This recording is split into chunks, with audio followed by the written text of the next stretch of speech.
Assalamualaikum warahmatullahi wabarakatuh. Waalaikumsalam warahmatullahi wabarakatuh. Kembali lagi bersama saya di channel Ayo Mengaji. Nata'allam Al-Quran sahla sahla sahla biiznillah. Allahu Akbar.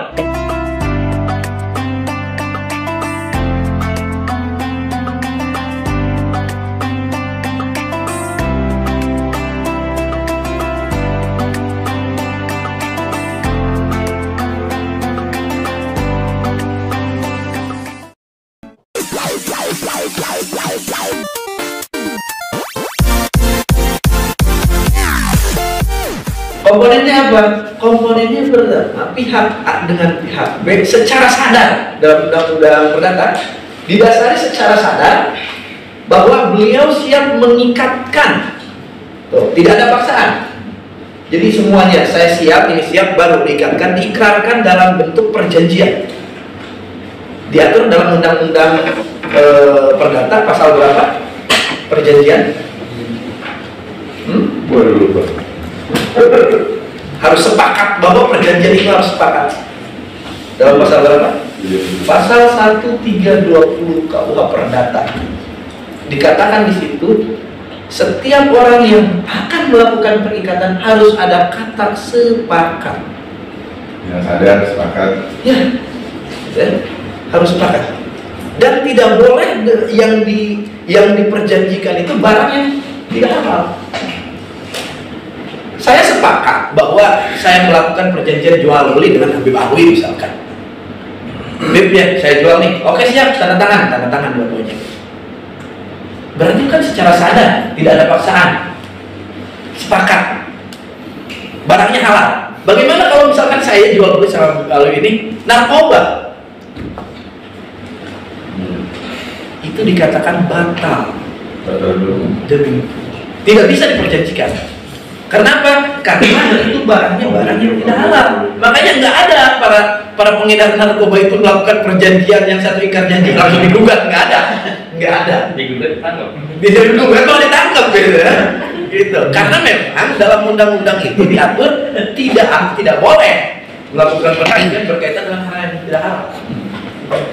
Di badan arbitrase tentu ketika di perjanjian harus dicantumkan di pasal akhir biasanya apabila kedua belah pihak bersengketa akan diselesaikan di pengadilan. Kita bisa aja di situ. Kita nggak mau di pengadilan, pengennya di badan arbitrase karena penyelesaiannya itu di luar pengadilan. Kalau di pengadilan tentu ada biaya yang lama. Kalau arbitrase tidak begitu lama. Makanya di arbitrase itu diselesaikan dengan kemupakatan. Apa masalahnya yang terjadi dalam kepengurusan ini? Nanti akan dilihat. Maka akan diputuskan bahwa ini dan ini bersiap untuk berdamai misalkan. Sepakat dua-duanya udah selesai clear. Makanya yang jadi catatan itu bagaimana seseorang melakukan perjanjian tapi tidak pakai materai. Gimana hukumnya? Ilegal. Ilegal secara hukum. Diterima nggak? Ayo, siapa yang mau berpendapat? Bim? Faktanya ada tulis, tapi ya secara Saya perjanjian sama bapak nggak pakai materai, ya. Tapi apa namanya? Tapi di perjalanan misalkan bermasalah bisa diambil ya sebagai bukti. Tidak ada ikatan hukum kan? Secara peraturan orang yang melakukan perjanjian tanpa materai sah, sah. Tapi ada satu kelemahan dalam pas Undang-Undang tahun 85 pasal 13. Setiap perjanjian sebagai bukti otentik harus menggunakan materai. Materai itu bahwa kita melakukan pembayaran bea materai, semacam pajak, gitu ya. Ketika misalkan tadi kita perjanjian nggak pakai materai, Pak, saya nggak pakai materai, tapi mau dijadikan sebagai alat bukti di pengadilan. Bisa tidak pakai materai ulang, nyusul materainya, biaya materainya, bea materainya? Bisa Pak. Makanya nanti ketika kita mau di pengadilan mau melakukan sebuah pembuktian, Yang pertama, bukti itu kan difotokopi menjadi berapa eksemplar. Setelah itu apa langkahnya? Tidak ujug-ujug langsung dikasih ke hakim, Pak, tidak. Tapi dicap pos. Harus cap pos. Kenapa? Karena dicap pos itu membuktikan bahwa legal formil dengan adanya kita juga membayar bentuk pajak ke negara. Itu jadi enggak. Dulu saya berpikir begini, bahwa ketika datang ke pengadilan, ini bukti saya, ini sertifikat saya fotokopi, saya kasih ke pihak penggugat, saya kasih ke hakim. Ini bukti saya. Ternyata enggak begitu secara prosedur. Saya harus datang dulu ke kantor pos. Pak, saya mau dicap. Untuk bukti di pengadilan ada biayanya. Biayanya sama biaya lain. Berapa ya? Lupa. Ya lupa saya, kalau nominalnya berapa gitu. Tapi sama nggak sebanding dengan biaya lain di? Agak lebih. Belum ada iming-iming yang ya biasa orang di belakangnya gitu. Ada aja yang kayak gitu. Dibuktikan baru boleh. Secara hukum Bapak dan yang lain juga, kalau misalkan ya perjanjian tapi nggak pakai sah, tetap sah. Cuma tadi kelemahannya itu nanti dibenturkan dengan Undang-Undang Nomor 13 Tahun 85. Silakan dibuka di undang-undang itu. Bagaimana negara mengatur bahwa setiap itu harus menggunakan bea materai. Namanya bea materai. Oke, berjalan. Setelah tadi arbitrase selesai, berarti ingkrakan udah selesai. Cuman masalah muncul. Kenapa ada badan arbitrase? Kenapa ada pengadilan? Ekonomi syariah itu kan ranahnya ranah pengadilan agama. Kalau gitu apa bahasa Indonesia ya? Hambur lah gitu ya. Kalau bahasa Sunda menghamburkan amat. Ayat 2 apa fungsinya? Sedangkan ada beberapa kelemahan ternyata. Nanti silakan dibaca di badan arbitrase. Ada beberapa kelemahan yang berkaitan dengan akan mendorong seperti tadi. Mau diselesaikannya di badan arbitrase, tapi ujung-ujungnya nggak selesai, ujung-ujungnya ke pengadilan juga. Gitu tuh. Itu yang paling menjadi perhatian. Langkah hukum pertama, misalkan ketika saya melakukan perjanjian dengan ini, saya ingkar janji, berarti kan harus melakukan somasi, harus disomasi. Nah, kalau dalam tadi itu dalam perjanjian yang satu ingkar janji dinamakan dengan apa? Prestasi. Jadi istilah hukum sedikit-sedikit harus tahu ya. Prestasi artinya prestasi itu ingkar janji. Tapi menempatkan satu kalimat harus sesuai dengan ketentuan. Jangan sampai kamu prestasi datangnya ke kelas kelas. Tadi kamu kenapa? Prestasi enggak begitu juga. Enggak. Tapi prestasi di sini artinya kedua belah pihak itu kan udah ada kesepakatan melakukan sebuah perjanjian, tapi yang satu prestasi, gitu kan? Maka yang satunya itu prestasi, kan? Lawan katanya.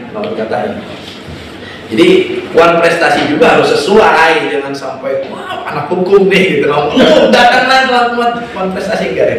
Jangan sampai ketika ditanya, kamu anak hukum, apa itu prestasi? Itu satu, prestasi itu juara, berarti juara satu.